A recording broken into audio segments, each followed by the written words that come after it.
Olá a todos, sejam bem-vindos e bem-vindas a mais um vídeo do meu canal. Eu sou o Christian. Hoje a gente vai continuar o nosso estudo desse momento do Evangelho no Lar, do livro dos Médiuns. A gente vai iniciar hoje o capítulo número 24, sobre a identidade dos espíritos. Semana passada nós finalizamos o capítulo 23, sobre as obsessões, né? E a gente vai continuar o estudo hoje, do 24, questão 255 para frente, tá bom? Antes da gente iniciar o estudo aqui, os recadinhos de sempre, eu recomendo para você, entende? Se você quiser, por favor, pause o vídeo, busca acalmar sua mente, fazer uma respiração consciente, fazer uma oração antes de iniciar o estudo do Evangelho no Lar, porque dessa forma vai facilitar se conectar a Deus, se conectar à espiritualidade maior que está aí contigo, da mesma maneira que está aqui comigo, e a gente facilite essa nossa intuição com os nossos irmãos da luz e fazendo com que o momento do Evangelho no lar seja ainda mais edificante e ainda melhor para nós. Eu também deixo aqui o recadinho de que pesquisa no canal, tem playlists organizadas por autor. Então, se você quiser estudar alguma obra comigo, tem ali por autor certinho, tá bom? Caso você tenha interesse. E se você puder, curta, compartilha, se inscreve no canal, hypa o vídeo se estiver aparecendo a opção hypar, porque essas atitudes ajudam bastante o algoritmo a entender que o canal é relevante, que o vídeo é relevante e espalhar para mais pessoas, tá?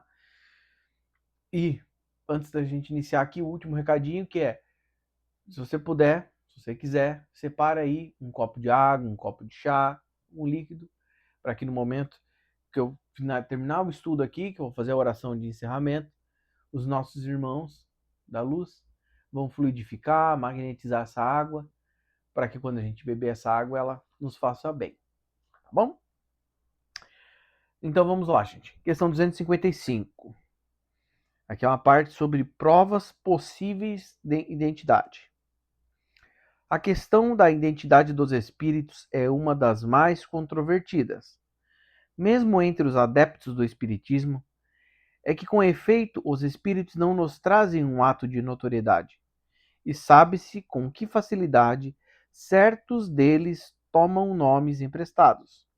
Assim, depois da obsessão, é uma das maiores dificuldades do espiritismo prático. De resto, em muitos casos, a identidade absoluta é uma questão secundária e sem importância real. A identidade do espírito de personagens antigas é a mais difícil de constatar-se, com frequência mesmo impossível, e se reduz a uma apreciação puramente moral. Julgam-se os espíritos como os homens pela sua linguagem. Se um espírito se apresenta sob o nome de Fenelon, por exemplo, e diga trivialidades e puerilidades, é bem certo que este não pode ser ele.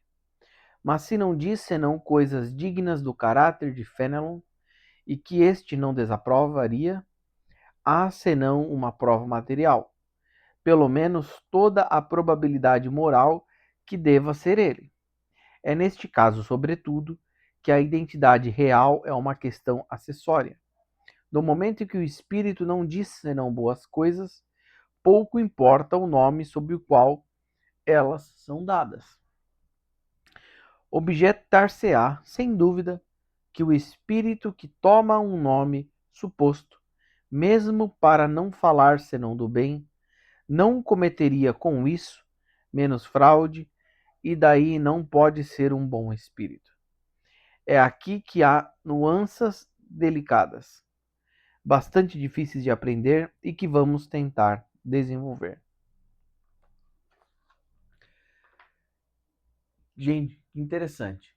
Eu fazendo a leitura aqui, já penso no seguinte: muito legal já o Espírito de Verdade já nos ensinar isso. E no final das contas não faz diferença nomes, não faz diferença quem é. O importante é o quê? Em vários momentos de estudo no ar, a gente já viu isso, né?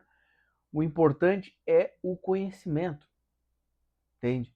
Então, você vê, vai ter esse filtro dependendo da linguagem, né? Do espírito.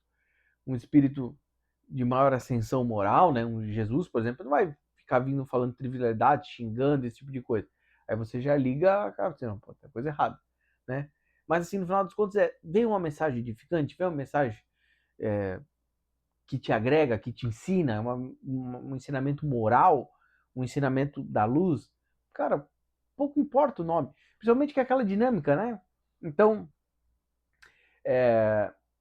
fiz a leitura do livro Muito Além do Horizonte, de Jean Valjean, e aí num determinado ponto do livro, eles vão falar sobre a encarnação de Akhenaton, e depois veio de novo como Kardec, agora está encarnado como Pedro Augusto. Quer dizer, no livro eles não vão falar isso, né? No livro eles vão. Eu confundi.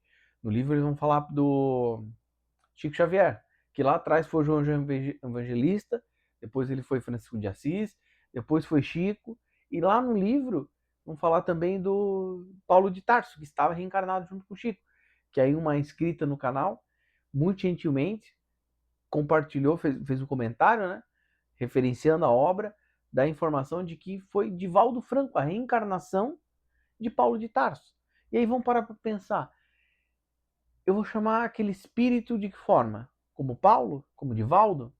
Como João Evangelista? Como Francisco de Assis? Como Francisco Xavier? Que diferença faz? O importante é o conhecimento que aquele irmão está nos trazendo, né? Então, se ele vai vir plasmado como a encarnação dele de João, de Francisco, de Chico, de Divaldo, de Paulo, que diferença faz? O importante é o conhecimento, né? Agora, me chama um pouco de atenção aqui que você vê, a maior dificuldade que se tem no espiritismo prático, na espiritualidade, vem dizer, é a obsessão. Faz total sentido. A gente viu no capítulo 23, uma pontinha do iceberg sobre a questão de obsessões. A gente sabe que tem muito mais conhecimento que está aqui, que é uma obra básica, né? Mas a gente já viu a seriedade que é a obsessão. E às vezes só o teu propósito de trabalhar na obra espiritual já pode abrir uma brecha para obsessão. Se for um propósito desvirtuado, né? Não seja realmente trabalhar para o bem do próximo, né? E aí você vê o segundo, essa questão da identidade, né? E aí eu lembro do excelente canal Espiritualidade de Pedro Augusto, fica a recomendação, e várias palestras dele, o Osho, né? Falavam bastante sobre isso. De que importa quem é. O importante é a mensagem que está sendo trazida, né? Então essa dinâmica de, vai ter uma canalização. Tem centro espíritas, alguns centros espíritas fazem isso, não sei se ainda continua acontecendo isso ou não, de que o espírito vai trazer a mensagem, ele tem que dizer o nome dele completo, as últimas 3 encarnações, aonde foram, sabe, todo um engessamento que fala assim, cara, entende? Qual a relevância disso para a mensagem? Entende? E depois eu faço outra pergunta. O espírito é nós fora do corpo físico? Faria sentido alguém, se eu chegar, por exemplo, para conversar com alguém, um amigo, ele fala, não, Cris, eu quero saber qual foram as últimas coisas que tu fez nos teus 3 últimos dias, sabe, com detalhes, assim. Você fala, pô, mas tá invadindo uma intimidade minha, não quero, eu quero vir aqui para conversar contigo, para transmitir uma mensagem, não quero ficar expondo coisas que às vezes entende, não fazem sentido. E então é uma coisa, tu vê, que tu pensa assim, é obsoleto, porque não serve para nada, o importante é o quê? É o que está se comunicando, né? Entende? E aí, só para finalizar a reflexão sobre a questão 255, eu fiz aqui, tocou bastante meu coração. Ó, é neste caso, sobretudo, que a identidade real é uma questão acessória. Então, tu vê, não importa. Legal a gente saber que a mensagem é tal espírito, mas no final das contas, que diferença faz? Né? Não é tão acessório. Não importa, não é vital. Tem, do momento em que o espírito não diz senão boas coisas, pouco importa o nome sobre o qual lhe são dadas, né? Então, pô, tocou muito meu coração isso daqui, eu acho que isso daqui resume muito bem essa questão 255, porque é muito isso. Tá prestando atenção na mensagem? Não, mas o cara disse que ele é próprio Sananda. Uau, tá, mas o que tá escrito na mensagem? Qual é o conteúdo da mensagem? Então, refletir, raciocinar sobre o conteúdo da mensagem, que aí tu vê, o resto ali é acessório. De nada adianta ser um espírito de altíssima grandeza se a mensagem é porcaria. Ou o contrário, mensagem lindíssima, né? Entende? Então, acho que esse resume bem, né, a situação. Questão 256. Questão 256 é bem grande, hein, gente? À medida que os espíritos se purificam e se elevam na hierarquia, os caracteres distintivos da sua personalidade se apagam, de alguma sorte, na uniformidade da perfeição e, apesar disso, não conservam menos sua individualidade. É o que ocorre com os espíritos superiores e os espíritos puros. Nesta posição, o nome que tinham na Terra em uma das milhares de existências corporais efêmeras pelas quais passaram, é uma coisa de todo insignificante. Anotamos ainda que os espíritos são atraídos uns para os outros, pela semelhança de suas qualidades, e formam assim grupos ou famílias simpáticas. Por outro lado, se considera um número imenso de espíritos que, desde a origem dos tempos, devem ter chegado às primeiras classes, e se são comparados com um número restrito de homens que deixaram um grande nome na terra, compreender-se-á que os espíritos superiores que podem se comunicar, a maioria não deve ter nome para nós. Porém, como necessitamos de nome para fixarmos nossas ideias, podem tomar o nome de um personagem conhecido cuja natureza se identifica melhor com a sua. Assim é que nossos anjos guardiães se fazem conhecer, ou mais frequentemente, sob o nome de um santo que veneramos e geralmente sob o nome daquele pelo qual temos mais simpatia. Daí se segue que, se o anjo guardião de uma pessoa se dá por São Pedro, por exemplo, não há nenhuma prova material que seja precisamente o apóstolo deste nome. Pode ser como ele, pode ser ele, desculpa, né? Pode ser ele como um espírito totalmente desconhecido, pertencente à família de espíritos da qual São Pedro faz parte. Segue-se ainda que, qualquer que seja o nome pelo qual se invoca o anjo guardião, ele virá ao apelo que lhe é feito, porque é atraído pelo pensamento e o nome lhe é indiferente. Ocorre o mesmo todas as vezes que um espírito superior se comunica espontaneamente sob o nome de um personagem conhecido. Nada prova que seja precisamente o espírito deste personagem, mas se não diz nada que desminta a elevação do caráter deste último, há a presunção de que seja ele, e em todos os casos, pode-se dizer que, se não for ele, deve ser um espírito do mesmo grau, ou talvez mesmo enviado por ele.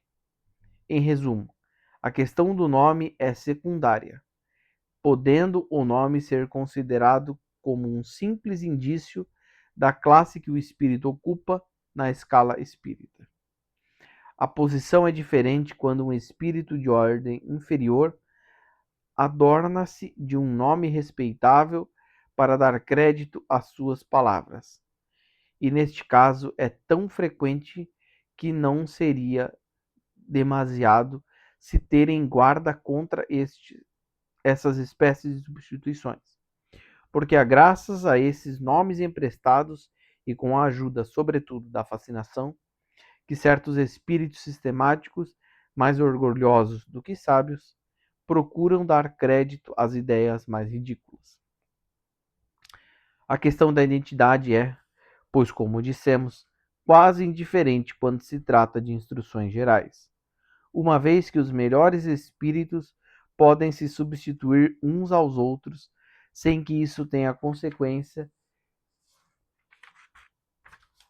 Os espíritos superiores formam, por assim dizer, um todo coletivo, do qual as individualidades nos são, com poucas exceções, completamente desconhecidas. O que nos interessa não é a sua pessoa, mas o seu ensinamento. Ora, do momento em que esse ensinamento é bom, pouco importa a quem o dá, se chame Pedro ou Paulo. É julgado pela sua qualidade e não pela sua insígnia. Se um vinho é mau, não será o rótulo que o tornará melhor. De outro modo, ocorre nas comunicações íntimas, porque é o indivíduo, sua pessoa mesma que nos interessa. E é com razão que, nesta circunstância, deve-se assegurar se o espírito que vem ao nosso chamado é realmente aquele que se deseja. Tem aqui uma parte bem grande aqui, né? Bastante coisa aqui falado, mas você finaliza aqui uma questão de que é relevante levar-se o fruto, o fruto, né? O conteúdo da mensagem, levar em consideração. A gente vê aqui também a questão dele falar, a gente viu isso lá atrás, na outra, na questão 255, né? Mas a questão de que quantas vidas tem, que diferença faz, né? Uma coisa interessante aqui, quando eu estou fazendo a leitura, que me ocorreu aqui, é que a gente sabe, ele vai falar ali, né? Que tem a questão das afinidades ali e tal. A gente sabe que, por exemplo, a gente tem uma falange de Exus, né? E aí nós temos uma falange de Exu tranca-ruas, por exemplo. Existe um espírito, um só, que é o tranca-rua, o que ganhou o nome da falange, né? O resto daqueles espíritos se identificam como tal, porque, como o Espírito de Verdade vem nos ensinar aqui, porque tem uma afinidade. Então, em vez de ele falar, eu sou o Roberto, você fez o Roberto, mas quem que é o Roberto? Então ele fala assim, não, eu sou um Exu tranca-rua. Por quê? Porque ele não é aquele tranca-rua. Mas como ele está trabalhando para aquela falange, em sintonia vibratória, em sintonia de interesses com aquela falange, o que acontece? Ele se identifica como tal para facilitar nosso entendimento. Para quando a gente olha assim, então essa mensagem veio, veio deixar o tranca-rua, então é uma mensagem que aí a gente vai tratar ela talvez com mais seriedade do que se fosse uma mensagem do Roberto. Roberto, quem é espírito? Não, espírito qualquer, Roberto, né? Então, isso é muito frequente. Isso é muito frequente. E é interessante porque o espírito está afinizado. E aqui eu estou dando exemplo de Exus, mas isso acontece com falange de tudo. Tem espíritos que se identificam com Bezerra de Menezes e não são o Bezerra de Menezes. Mas eles trabalham para a falange de Bezerra e podem se identificar como tal, justamente para nos ajudar, né? Até para às vezes para ter essa questão do peso, né? Porque tem a falácia lá pela autoridade, você fala, uau, uma mensagem de Bezerra de Menezes, nossa, é muito mais importante do que a mensagem da Rosângela. E aí tu vai ver, na verdade, a Rosângela só que com aquela roupagem, né? Porque é engraçado, né? Aqui a gente ainda encarnado ainda se apega a muitas coisas, né? Precisa saber o nome, tudo. Mas você vê, desencarnou. Já tem uma visão muito mais expandida porque não está preso dentro da matéria densa. Vai dizer, tá, mas e aí? Agora eu sou o Cris? Ou sou a Roberta? Ou sou a Stephanie? Ou sou o Pedro? Ou o Carlos? Ou o Thiago? Porque eu já tive tantas encarnações, né? E isso vai ficando, se perde, né? E a gente sabe que no plano espiritual é tudo energia, né? Então os espíritos vão se encontrar por energia. Então eu posso estar plasmado como agora Christian. Mas aí tem um espírito que tá olhando, ele vai me identificar energeticamente e vai dizer, não, pô, mas aqui, esse daqui é o cara que encarnação passada, agora tá numa nova encarnação. Então, se identifica por energia. Então, significa o quê? Que o nome é uma coisa importante, nós precisamos ter um nome na nossa sociedade aqui, encarnado, mas ele não vê, como a gente viu na outra questão, é uma coisa acessória, não é importante. É muito mais supérfluo, importante o quê? Prestar atenção na mensagem, né? Principalmente como ele vai falar no final da questão ali. Questão 257. A identidade é muito mais fácil de constatar-se quando se trata de espíritos contemporâneos, dos quais se conhecem o caráter e os hábitos, porque são precisamente por esses hábitos, dos quais ainda não tiveram tempo de se despojar, pelos quais se fazem reconhecer, e dizemos, em consequência, que aí está um dos sinais mais certos de identidade. O espírito pode, sem dúvida, dar provas sobre o pedido que lhe faz, mas não faz sempre senão o que lhe convém, e geralmente este pedido o ofende. Desculpa. Por isso deve-se evitar fazê-lo. Deixando o seu corpo, o espírito não está despojado de sua suscetibilidade. Melindra-se com toda questão que tenha por objetivo pô-lo à prova. Perguntas a que ninguém ousaria fazer-lhe se lhe apresentasse vivo. pelo receio de faltar às convenções. Por que, pois, se ter-se-ia menos consideração por ele depois da sua morte? Que um homem se apresente em um salão declinando seu nome, irá alguém pedir-lhe a queima-roupa para provar que é ele mesmo exibindo seus títulos? Sobre o progresso de texto que há impostores, esse homem seguramente teria o direito de lembrar ao interrogante as regras da civilidade. É o que fazem os espíritos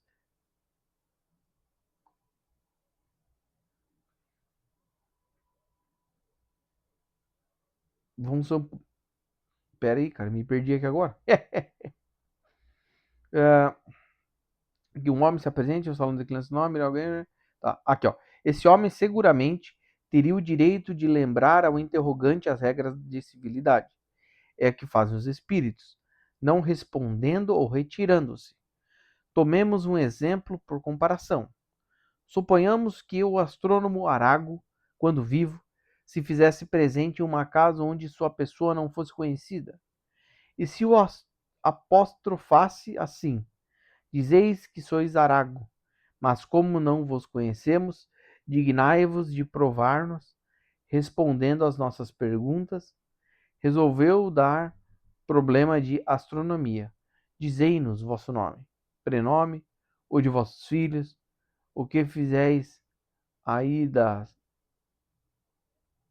de tal dia, a tal hora, etc. O que teria respondido? Pois bem, como o espírito fará o quê? Teria feito quando vivo, e os outros espíritos fazem o mesmo. Entende? É, tem. Tô aqui dando uma relida aqui de novo na questão.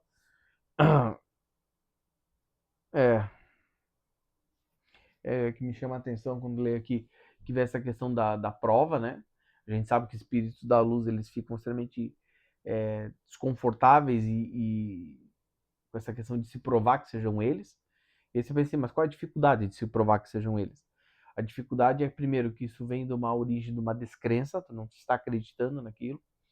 E segundo, porque assim, pensa, o espírito da luz, que tem muito trabalho para fazer, ele vai vir, vai canalizar com o médium para trazer uma mensagem. Em vez das pessoas prestarem atenção na mensagem, elas ficam ali, não, mas qual que é o teu nome? E ficar questionando e tudo, né? Então, um espírito da luz, realmente elevado, ele não vai ficar perdendo tempo com isso. Ele vai dizer, cara, tem tanta coisa para fazer, eu não vou nem ficar perdendo meu tempo de ficar explicando para ti que eu sou tal espírito reencarnado, ou só tô aqui fazendo missão, não vai nem ter esse tipo de coisa, né? E faz todo sentido, né? Porque, imagine, aí aparece o espírito, ele já tem que trazer uma mensagem edificante para ajudar, aí tem que ficar se provando. Não, mas aí fala um nome que talvez só tá na biografia de Napoleão Bonaparte, tipo, entende? Não é o intuito. O intuito é prestar atenção na mensagem, faz sentido, não faz sentido, tudo mais. E tem. Mas é legal a gente tentar aqui, quando a gente pedir ajuda, ele vai chamar aqui de anjo protetor, né? Ele vai vir ao seu auxílio, né? Então a gente sabe de fazer uma oração, levantar nosso pensamento a Deus. Essa oração é atendida e é escutada, né? Às vezes não é atendida na hora que a gente quer, às vezes não é atendida como a gente quer, mas é escutado e anotado, né? Tem. A questão 258, deixa eu ver. Tá, já tá 24 minutos, gente. Eu vou parar aqui na questão 257, tá bom? E. Nossa, porque o cansaço tá me batendo, gente. E aí eu vou. A gente, semana que vem, continua o estudo para não ser improdutivo aqui, porque eu acho que o cansaço veio com tudo agora. Então é isso. Então a gente viu a importância da gente filtrar a mensagem, a importância de como nomes são acessórios, então isso é irrelevante. E sim o estudar, o aprender. Né? Vimos a questão da afinidade de espíritos energeticamente, né? Então, as famílias e tudo mais. É isso aí, gente. Vamos. Desculpa. Vamos buscar acalmar nossas mentes para a gente fazer a nossa oração de encerramento. Boa noite, meu pai, mãe, consciência divina. Boa noite, meus irmãos que estão aqui comigo, fazendo Evangelho no Lar. Meu Deus, por favor, protege a todos os teus filhos e filhas. Por favor, ajude a todos nós a continuarmos no caminho reto, a continuarmos trabalhando na nossa melhora, na nossa evolução espiritual, para que nós possamos ser cada vez melhores professores e alunos, principalmente alunos, para podermos aprender as coisas corretas. E aí depois podemos ensinar as coisas corretas. Eu peço, por favor, meu Deus, nos ajude a evoluir, a progredirmos. Por favor, meu Deus, ajude e ampare todas as pessoas, principalmente as que estão mais sofrendo. E muito obrigado mais uma vez, Deus, Mestre Sananda, meus irmãos e irmãs que estão aqui, vocês que estão assistindo o vídeo. Obrigado a todos vocês por estarem acompanhando o Evangelho no Lar, aqui comigo. Obrigado, Jesus, por fazer esse Evangelho no Lar ser um momento tão edificante. Tá bom? Gente, vou encerrar o Evangelho no Lar aqui. Esse vídeo vai ser upado agora na quinta-feira à noite. Sexta-feira, amanhã, aí a gente tem o... Você está vendo na data que publicou o vídeo, né?